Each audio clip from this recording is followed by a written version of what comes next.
Hello दोस्तों, मैं कौशल कुमार स्वागत करता हूं आपका अपने YouTube चैनल में KCC एजुकेशन में। तो चलिए दोस्तों, हम कर रहे हैं 12th क्लास की पॉलिटिकल साइंस।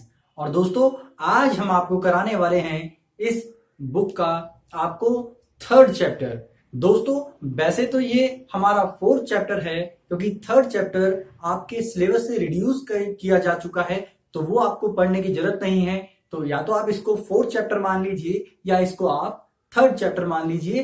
तो ये आपके सिलेबस में आ रहा है और जिसका नाम है आपका दोस्तों सत्ता के वैकल्पिक केंद्र। ये आपका 4th चैप्टर है और ये बुक के अंदर आपका 4th चैप्टर है और वैसे आपका 3rd चैप्टर है आपके सिलेबस के अकॉर्डिंग। तो चलिए दोस्तों, ऑलरेडी हम पहले 1st और 2nd चैप्टर करा चुके हैं, तो जल्दी से आप पहले तो वीडियो को लाइक करें और अपने दोस्तों तक इसको शेयर कर दें। और आप हमारे चैनल पे अगर नए हैं तो जल्दी से यार चैनल को सब्सक्राइब करके बेल आइकन जरूर दबा लें, ताकि आपको हमारी न्यू और लेटेस्ट वीडियो जल्दी से जल्दी आपको मिलती रहे। तो चलिए दोस्तों, स्टार्ट करते हैं हम चैप्टर का पार्ट। तो दोस्तों, सबसे पहले हम आपको बताने वाले हैं सत्ता के वैकल्पिक केंद्र की परिभाषा, या सत्ता के वैकल्पिक केंद्र हमारा किसे कहते हैं। तो दोस्तों, सबसे पहले आपको ये समझने की जरूरत है कि हमने सबसे पहले शीत युद्ध के बारे में पढ़ा, दो ध्रुवीयता के बारे में पढ़ा, और उसके बाद हमने शीत युद्ध की समाप्ति के बाद अमेरिकी वर्चस्व के बारे में पढ़ा कि कैसे हमारा अमेरिका का वर्चस्व आया। और जब अमेरिका का वर्चस्व आ गया और जिस समय हमारा शीत युद्ध चल रहा था, उस समय पर हमारे सत्ता के काफी सारे वैकल्पिक केंद्र हमारे उभरे, क्योंकि उनको अमेरिका के वर्चस्व या महाशक्तियों के वर्चस्व को कहीं ना कहीं रोकना था या उनसे अपनी सुरक्षा करनी थी। तो उन्होंने काफी सारे देशों ने मिलकर कुछ संगठन बनाए ताकि वो खुद को आर्थिक और सामाजिक रूप से हमारा विकसित कर लें, इतना कि वो कम से कम अमेरिका और हमारा सोवियत संघ जैसी महाशक्तियों को चुनौती दे सकें और अपनी सुरक्षा भी कर सकें और उनके वर्चस्व को भी हमारा नियंत्रण में कर सकें। तो क्या है हमारा सत्ता का वैकल्पिक केंद्र? तो दोस्तों, सत्ता के वैकल्पिक केंद्र ऐसे देशों के कुछ संगठनों को कहा जाता है। कुछ देशों के हमारे संगठन होते हैं जो आर्थिक, सामाजिक और राजनीतिक और सुरक्षा की दृष्टि से बहुत ज्यादा मजबूत होते हैं और अमेरिका और सोवियत जैसी महाशक्ति को भी क्या करते हैं, नियंत्रण या टक्कर देने का हमारा या चुनौती देने में सक्षम होते हैं। ऐसे हमारे शक्ति के केंद्रों को हम क्या कहते हैं, सत्ता के वैकल्पिक केंद्र कहते हैं, कि जो हमारा अमेरिका के बाद या सोवियत संघ के बाद या उनके विपक्ष में हमारे वो बहुत शक्तिशाली थे और ऐसी महाशक्तियों को भी हमारे टक्कर दे सकते थे। तो ये हमारा है सत्ता के वैकल्पिक केंद्र। तो दोस्तों, सत्ता के वैकल्पिक केंद्र जैसे हमारा यूरोपीय संघ मुख्य रूप से, और दक्षिण भारत की बात करें हमारा तो हमारा आसियान। ठीक है दोस्तों, तो सबसे पहले हम समझते हैं हमारा कि जो यूरोपीय संघ है, ये यूरोपीय संघ क्या है, इसकी मुख्य विशेषताओं और इसके उद्देश्यों को समझेंगे।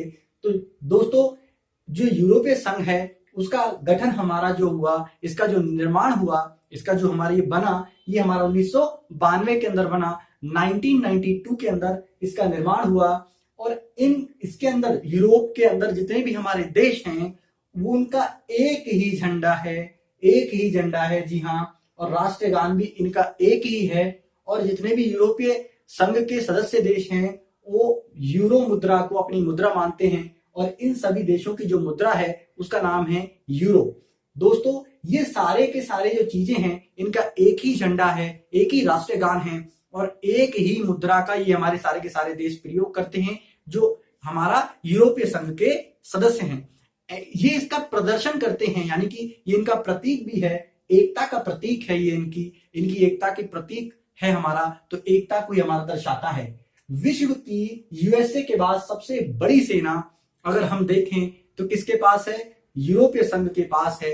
यूरोपीय संघ के पास है विश्व की दूसरी सबसे बड़ी महासेना, जिसको हम कहते हैं, वो हमारा यूरोपीय संघ के पास है। इसके बाद अगर हम देखें विश्व में जो रक्षा बजट होता है ना, अपनी सुरक्षा पर जो देश हमारा खर्च करते हैं उनका रक्षा बजट जो होता है वो सबसे अधिक हमारा अमेरिका का है। और अमेरिका के बाद जो दूसरे नंबर पे आता है वो हमारा यूरोपीय संघ है। यूरोपीय संघ का विश्व में द्वितीय स्थान पर हमारा रक्षा बजट है। और ब्रिटेन और फ्रांस जो इसी यूरोपीय संघ के सदस्य हैं वो हमारे यूएनओ के स्थायी सदस्य भी हैं। जी हाँ, मैंने आपको बताया था हमारी सुरक्षा परिषद के स्थायी सदस्य हैं, जिससे वो अंतरराष्ट्रीय स्तर पर होने वाले किसी भी फैसले में क्या वीटो पावर का प्रयोग करके उसको परिवर्तन करने की क्षमता रखते हैं। तो इस प्रकार से ये बहुत मजबूत है। इसके बाद अगर हम बात करें तो 2005 में यूरोपीय संघ की जो अर्थव्यवस्था थी वो विश्व की नंबर 1 अर्थव्यवस्था बन गई थी। यानी कि उसने अमेरिका जैसी महाशक्ति की अर्थव्यवस्था को भी पीछे छोड़ दिया था। और इसका जो बजट था उस समय पे वो था 12 अरब डॉलर। जी हाँ, इससे भी अधिक था, 12,000 अरब डॉलर से भी अधिक हमारा इसका जो बजट था। तो विश्व की नंबर 1 हमारी अर्थव्यवस्था बन गई थी 2005 के अंदर। और आर्थिक, सामाजिक और सांस्कृतिक क्षेत्र में जो सबसे विकसित है या जिसका प्रभाव पूरे विश्व पर रहता है वो अमेरिका के बाद यूरोपीय संघ के देश हैं उनका ही है। तो ये आर्थिक रूप से भी बहुत मजबूत हैं और सामाजिक और सांस्कृतिक रूप से भी हमारा बहुत मजबूत है और सुरक्षा की दृष्टि से भी हमारा मजबूत है। इसीलिए ये कहा जा सकता है कि जो सत्ता के जो वैकल्पिक केंद्र है, यानी कि अमेरिका के बाद अगर विश्व में किसी का अगर सत्ता हो सकता है तो वो हमारा आसियान है, ऐसा माना जाता है। इसके बाद 2018 में इसके सदस्य देशों की बात करें तो कुल देश इसमें जो यूरोपीय संघ के सदस्य बन गए थे वो थे हमारे 28 देश। जी हाँ, 28 देश के सदस्य बन चुके हैं। इसके बाद अगर हम बात करें ब्रिटेन, फ्रांस, ये 2 हमारे ऐसे देश हैं यूरोपीय संघ के जो पूर्ण रूप से हमारे क्या हैं, परमाणु संपन्न देश हैं। और अगर हम यूरोपीय संघ की बात करें तो इनके पास 550 परमाणु हथियार हैं। जी हाँ, 550 परमाणु हथियार हैं जो अमेरिका के बाद हमारा है। तो ये इसको मतलब ये दिखाता है कि अमेरिका के बाद अगर सत्ता में कोई आ सकता है तो ये हमारा है यूरोपीय संघ। संचार, तकनीक और अंतरिक्ष विज्ञान की बात करें तो विश्व में अमेरिका के बाद दूसरा स्थान हमारा यूरोपीय संघ का है। इस प्रकार से हम ये कह सकते हैं कि यूरोपीय संघ सत्ता का एक वैकल्पिक उदाहरण है, वैकल्पिक केंद्र बन सकता है। यानी कि अमेरिका जैसी महाशक्ति को अगर कोई चुनौती दे सकता है तो यूरोपीय संघ है, इसमें दोहरी राह नहीं है। तो इस प्रकार से हमारा ये यूरोपीय संघ है जो सत्ता का वैकल्पिक केंद्र है। इसके बाद हम आपको समझाते हैं सत्ता का एक और वैकल्पिक केंद्र है जिसको हम आसियान कहते हैं। आसियान की फुल फॉर्म भी आ जाती है, तो आसियान की फुल फॉर्म है दक्षिण पूर्वी एशियाई राष्ट्रों का संघ।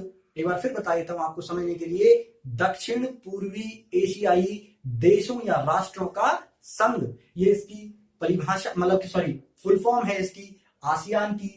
तो आसियान जो है हमारा, इसका क्या उद्देश्य है और आसियान सत्ता का वैकल्पिक केंद्र बन सकता है, किन बातों से पता चलता है। तो चलिए आसियान के बारे में थोड़ी बातें पता कर लेते हैं। जैसे आसियान की अगर हम बात करें तो 1967 में, जी हाँ 1967 में ही इसकी स्थापना हो गई और इंडोनेशिया, मलेशिया, फिलीपींस, सिंगापुर और थाईलैंड ने मिलकर ये हमारा एक बहुत मजबूत संगठन बनाया जिसका नाम था आसियान। जी हाँ, इसका मुख्यालय हमारा इंडोनेशिया के अंदर है।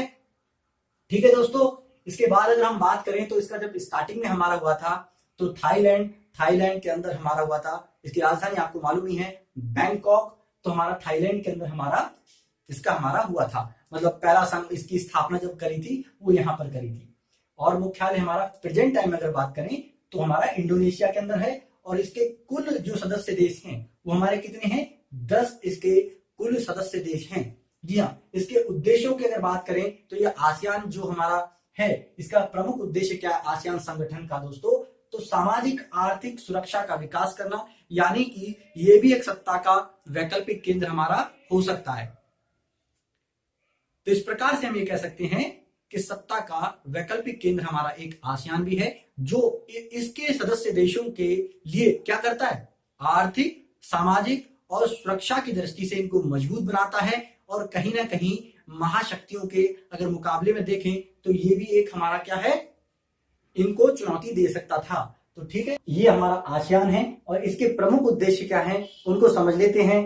तो सामाजिक रूप से ये सभी देशों का हमारा क्या करना चाहता है, विकास करना चाहता है। यानी कि जितने भी देश हमारे इसके सदस्य हैं वो उनको शैक्षिक रूप से, यानी कि वहां का जो शिक्षा स्तर है, वहां का जो महिला और पुरुष का जो विकास है, दोनों का समान रूप से करना चाहते हैं। यहाँ पर जो स्वास्थ्य सुविधाएं हैं उनका वो पूरी तरीके से विकास करना चाहते हैं, और यहाँ का सांस्कृतिक विकास करना चाहते हैं वो। तो इस प्रकार से हमारे सामाजिक क्षेत्र का वो विकास करना चाहते हैं। आर्थिक क्षेत्र में वो तकनीक, नगरीकरण, औद्योगिकरण के जो प्रयास हैं उनको अधिक मजबूत बनाना चाहते हैं। इसलिए एक देश दूसरे देश को सहयोग करता है जो आसियान का हमारा सदस्य है। इसी तरीके से सुरक्षा की दृष्टि से ये बहुत मजबूत है, और अपने सदस्य देशों की सुरक्षा को मजबूत करना इसका प्रमुख उद्देश्य है, ताकि महाशक्तियों को चुनौती दे सकें और अपनी सुरक्षा कर सकें। इसके बाद साझे हित, जी हाँ, आसियान का एक प्रमुख उद्देश्य ये भी है कि ये अपने साझे हितों को हमारा साधते हैं। इसका मतलब ये है कि आसियान देश के जितने देश सदस्य हैं इनके जितने भी हित हैं, चाहे वो हमारे व्यापारिक हैं, चाहे आर्थिक हैं, सामाजिक हैं, राजनीतिक हैं या सुरक्षा की दृष्टि से हैं, ये एक दूसरे को सहयोग करते हैं, एक दूसरे को बढ़ावा देते हैं और एक दूसरे के विकास में अपनी महत्वपूर्ण भूमिका निभाने का प्रयास करते हैं। इसके साथ साथ कृषि, व्यापार, उद्योगों का विकास भी हमारा इसका प्रमुख उद्देश्य है। यानी कि जो पिछड़े हुए देश हैं इनके सदस्य देशों में वो उनको कहीं ना कहीं व्यापारिक रूप से, आर्थिक रूप से, औद्योगिक रूप से, तकनीक के रूप से या कृषि में जितना भी उनको सहयोग करना है वो हमारा पूरी तरीके से सहयोग करते हैं एक दूसरे को, और अपने सदस्य देशों के अंदर ये कृषि का आर्थिक रूप से विकास करना चाहते हैं, और ये औद्योगिक क्षेत्र को भी मतलब पूर्ण रूप से विकसित करना चाहते हैं इन देशों के अंदर, और हमारा व्यापार का भी विकास करना चाहते हैं। और इसका प्रमुख उद्देश्य है कि यूएनओ और WTO जैसी संस्थाएं जो है हमारा, यानी कि जो हमारा संयुक्त राष्ट्र संघ है, ये हमें कभी भी खत्म नहीं होना चाहिए, ये बरकरार बना रहना चाहिए, क्योंकि अमेरिका जैसी महाशक्ति को अगर चुनौती दे सकता है तो हमारा वो यूएनओ ही है। इसके साथ साथ ये इसको बढ़ावा देते हैं, इसको सपोर्ट भी करते हैं, सहयोग भी करते हैं, और वो WTO वर्ल्ड ट्रेड ऑर्गेनाइजेशन को, विश्व व्यापार संगठन को भी ये बढ़ावा देते हैं, और ये मानते हैं और ये चाहते हैं कि विश्व व्यापार संगठन को मजबूत बनाना चाहिए, क्योंकि विश्व के अंदर जितने भी हमारे व्यापारिक संबंध हैं वो हमारा इसको मजबूत बनाता है। और महाशक्तियों का हस्तक्षेप रोकना, जी हाँ, ये इसलिए भी हमारा मतलब बनाया गया था या इसका निर्माण इसलिए हुआ था क्योंकि जो यूरोपीय संघ है, सॉरी आसियान है, आसियान संघ ये कभी नहीं चाहता था कि जो हमारा सोवियत संघ है और अमेरिका है इसमें हस्तक्षेप करें, इनके देशों में वो इनकी कार्य नीतियों में हस्तक्षेप करें, और इसीलिए इन्होंने अपना एक संगठन बनाया ताकि जो महाशक्तियां हैं इनके देशों के अंदर हमारा हस्तक्षेप ना कर सके। और एशिया में, जी हाँ, दक्षिण एशिया में या दक्षिण एशिया के जो दूसरे देश हैं उनमें भी अपने व्यापारिक संबंध इन्होंने अपने बढ़ाए हैं, और इस प्रकार से ये अपने देश को मजबूत बना रहे हैं। तो इस प्रकार से हमारा आसियान है और इसका हमारा ये उद्देश्य है। इसके साथ साथ दोस्तों आसियान के बारे में प्रमुख तथ्य ये भी है कि 2003 में सामाजिक आर्थिक सुरक्षा ये प्रमुख 3 स्तंभ थे, और तीनों स्तंभों का जिक्र मैंने भी आपको नीचे भी किया था कि किस प्रकार से सामाजिक क्षेत्र में ये यानी कि जो हमारा लैंगिक असमानता है उसको समाप्त करना चाहते हैं, और जो शिक्षा का स्तर है उसमें विकास करना चाहते हैं, स्वास्थ्य सुविधाओं का विकास करना चाहते हैं, सामाजिक स्तर में अपना विकास करना चाहते हैं, आर्थिक क्षेत्र में वही रोजगार का सृजन करना चाहते हैं, व्यापार का सृजन करना चाहते हैं या व्यापार को बढ़ावा देना चाहते हैं, औद्योगिकरण, नगरीकरण, इसके साथ साथ हमारा प्रति व्यक्ति आय और राष्ट्रीय आय में भी ये विकास करना चाहते हैं। सुरक्षा की दृष्टि से मैंने बताया कि जिन देशों से या महाशक्तियों से इनको सुरक्षा का खतरा होता है तो ये अपना मजबूत संगठन बनाए हुए हैं ताकि एक दूसरे को ये सहयोग कर सके जरूरत के समय में, या जब विपत्ता हमारी पड़े या विपत्ति हमारी जब आए इनके सामने, तो ये हमारे एक देश दूसरे देश की मतलब सुरक्षा को बहुत मजबूत बनाने में मतलब सपोर्ट करते हैं और प्रयास भी करते हैं। इसके साथ साथ आसियान विजन 2020, जी हाँ, एक और भी अभियान चला था आसियान विजन 2020, और आसियान विजन 2020 के ये हमारे प्रमुख स्तंभ भी पूछ लेता है कि आसियान विजन जो 2020 है उसका मतलब क्या उद्देश्य था। तो वही सामाजिक, आर्थिक और हमारा सुरक्षा की दृष्टि से हमारा एक देश दूसरे देश को हमारा बढ़ावा देना चाहता था, इसी के आधार पर ये टिका हुआ है। तो आसियान विजन 2020 को इसके विकास के लिए प्रस्तावित किया गया और ये अभी भी काम कर रहा है, और इसका लक्ष्य लगभग पूरा भी हो चुका है। और आगे और भी मजबूत हमारा ये संगठन लगातार बढ़ता जा रहा है। तो चलिए दोस्तों, ये तो था हमारा ये। अब बात करते हैं चीनी अर्थव्यवस्था के बारे में कि किस प्रकार से चीनी अर्थव्यवस्था में परिवर्तन आया और उसमें हमारा उत्थान हुआ। तो कभी कभी क्वेश्चन पूछ लिया जाता है चीनी अर्थव्यवस्था से संबंधित कि चीन की अर्थव्यवस्था में क्या क्या सुधार हुए। तो सुधारवादी नीति चीनी अर्थव्यवस्था के अंदर अपनाई गई थी और वो क्या थी, तो जरा समझते हैं। तो सबसे पहले जब चीन हमारा आजाद हुआ, चीन ने हमारा साम्यवादी अर्थव्यवस्था को अपनाया और फिर उन्होंने हमारा साम्यवादी अर्थव्यवस्था को अपनाया जब वो आजाद हुआ, लेकिन वो कहीं ना कहीं विकास के मामले में पिछड़ता चला गया और इस प्रकार से 1970 के अंदर जाके उन्होंने सुधारवादी नीतियों को अपनाना स्टार्ट किया। 1970 के अंदर जाके उन्होंने सुधारवादी नीतियों को अपनाना स्टार्ट किया और उसमें उन्होंने क्या करा कि हमारा साम्यवाद के साथ साथ अब उन्होंने पूंजीवाद को भी अपनी अर्थव्यवस्था में शामिल करना स्टार्ट कर दिया और धीरे धीरे निजीकरण को भी उन्होंने बढ़ावा दिया और 1978 में उन्होंने खुले द्वार की नीति को अपनाया। 1978 में जब उन्होंने खुले द्वार की नीति को अपनाया तो क्या हुआ, इनके व्यापारिक संबंध अन्य देश के साथ हमारा बढ़ने लगे और अंतरराष्ट्रीय स्तर पर इनका जो व्यापारिक हमारा प्रतिशत था, व्यापार इनका जितना हो रहा था, तो इनके व्यापार में हमारा लगातार हमारा क्या हुआ, वृद्धि हुई। और इसके बाद इन्होंने 1982 के अंदर कृषि का निजीकरण कर दिया। इसका मतलब ये था कि हमारा क्या हो रहा था, हमारा हो ये रहा था दोस्तों कि जो 1982 था उसमें, उससे पहले ये था कि चीन के अंदर हमारा ये लोग क्या करते थे, सामूहिक कृषि करते थे और सामूहिक कृषि का पूरा जो नियंत्रण होता था वो सरकार का होता था। लेकिन अब 1982 में 1982 में इन्होंने क्या करा, सामूहिक कृषि की व्यवस्था को समाप्त करके निजीकरण कर दिया, जिससे कृषि का लगातार हमारा क्या हुआ, विकास हुआ और कृषि, व्यापार, उद्योग इसमें भी इन्होंने हमारा भूमिका निभाना स्टार्ट किया और औद्योगिक विकास और व्यापारिक विकास भी इन्होंने अपने देश के अंदर किया। तो इस प्रकार से इन्होंने हमारा सुधारवादी नीतियां अपनाई थी और 2001 में WTO की यानी कि विश्व व्यापार संगठन की इन्होंने सदस्यता ले ली चीन वालों ने, और चीन हमारा क्या बन गया, हमारा विश्व व्यापार संगठन का हमारा सदस्य बन गया और इसके जो व्यापारिक संबंध थे वो और उसमें और भी इजाफा हुआ और हमारा इनका लगातार आर्थिक विकास होता चला गया। और 1989 के अंदर अगर हम बात करें तो इन्होंने सेज की नीति अपनाई, जिसने इनकी पूरी अर्थव्यवस्था को बहुत ज्यादा मजबूत कर दिया।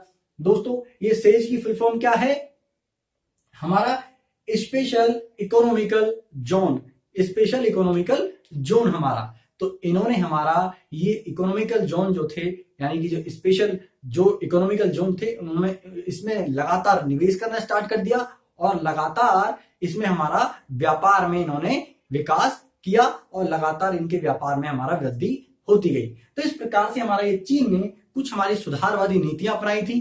तो इस प्रकार से हमारा ये चीन की अर्थव्यवस्था का इस प्रकार से हमारा उत्थान हुआ। तो चलिए दोस्तों आगे बात करते हैं। अगर आगे बात करें हमारा चीन और भारत के संबंध, तो चीन और भारत के हमारे संबंध अगर हम देखें स्टार्टिंग से अगर हम देखते हैं तो चीन और भारत के संबंधों में लगातार उतार चढ़ाव आते रहे हैं। कभी दोस्ताने भरे हमारे संबंध हुए हैं तो कभी हमारे दुश्मनों के जैसे संबंध हुए हैं। आप लोग भली भांति प्रेजेंट टाइम के दौर में चीन से हमारा परिचित होंगे। इनका क्या करें यार, ये कभी सुधरते तो है नहीं भाई, इनको जितना भी पीट लो ये कभी सुधरने वाले हैं नहीं। ये पुरानी हवा में घूम रहे हैं कि पुराने वाला भारत है, अभी नया भारत है भैया, ये पिटता नहीं है, पीटता है भाई, ठीक है ना, और घर में घुस के ही पीटता है, ध्यान रखिएगा। तो क्योंकि हम भारत के निवासी हैं यार, तो जाहिर सी बात है हम को अपने देश को सपोर्ट कर रहे हैं, मोस्टली अपने देश को सपोर्ट करेंगे तभी हमारे राष्ट्रवाद की जो भावना है हमारे अंदर, उसका सच में जो विकास है या नहीं है। मतलब मेरा कहने का मीनिंग है कि हमको जन जन तक हमारे राष्ट्रवादी भावना को हमें प्रोत्साहित करना चाहिए, पहुंचाना चाहिए, क्योंकि राष्ट्रवादी भावना नहीं होती तो शायद आज हम आजाद नहीं होते। तो क्या ये चीन जैसे जो देश हैं, क्या हमको मतलब कि ये एक रोब जो दिखा के जाते हैं कि हाँ भाई हम बहुत बड़ी शक्ति हैं, तो हम क्या छोटी मोटी शक्ति हैं क्या? तो विश्व स्तर पे आप हमारा लेवल तो देख लो। तो कुल मिलाकर कहने का अभी मेरे को क्या है कि इनके मामले में आशुतोष राणा जी हैं, कवि हैं और हमारे वो मतलब फिल्म स्टार भी हैं। तो उनका मुझे एक कविता हे भारत के राम जगो, वो उसका एक डायलॉग याद आता है कि ये चीनी मेरे भारत से क्या टकराएंगे, और चीनी को तो हम पानी में घोल घोल पी जाएंगे। तो ये बड़ा मस्त एकदम डायलॉग उनका मुझे लगता है। बहरहाल तो ये तो मतलब फालतू की चर्चा हो गई। चलिए हम अपने टॉपिक की बात करते हैं, भारत और चीन के संबंधों के बारे में। तो लगातार हमारे भारत और चीन के जो संबंध हैं उसमें हमारा उतार चढ़ाव आता रहा है। और 1950 में तिब्बत और जो हमारे भारत का जो सीमा विवाद था तिब्बत को लेके, तिब्बत भी हमारे अंडर आता था भैया पहले, लेकिन ये राजनीति है और ये खेल हो गया और इसके हिस्से में हमारा वो चला गया तिब्बत। तो तिब्बत भी इन्होंने हड़प लिया कुल मिलाकर, और तिब्बत के ऊपर भी इन्होंने काफी सारा सीमा विवाद हमारा किया था 1950 के अंदर। और 1962 के अंदर अगर हम बात करें 1962 के अंदर, तो अरुणाचल प्रदेश को लेके लद्दाख और अक्साई चीन, इन पर हमारा इसने युद्ध किया था। तो भारत और हमारा चीन का 1962 के अंदर युद्ध हुआ था। तो उस समय पे जो हमारे संबंध थे इनके बहुत ज्यादा उतार चढ़ाव हमारा आया था। आगे बात करें 1976 के अंदर, 1976 में, उस समय पे थोड़ा सा माहौल शांत हुआ और भारत के और चीन के जो संबंध थे वो थोड़े से अच्छे हुए। और 1980 के अंदर फिर इन्होंने, जैसे अभी ये फालतू की बकवास करते जा रहे हैं, वैसे ही इन्होंने 1980 के अंदर करा और इन्होंने वार्तालाप करना स्टार्ट किया चीन वालों ने। और फिर वहां पर हमारा थोड़ा सा शांति का माहौल आया था और जो विवाद थे उन्होंने मतलब वार्तालाप के माध्यम से सुलझाने का प्रयास किया था हमारे भारत ने।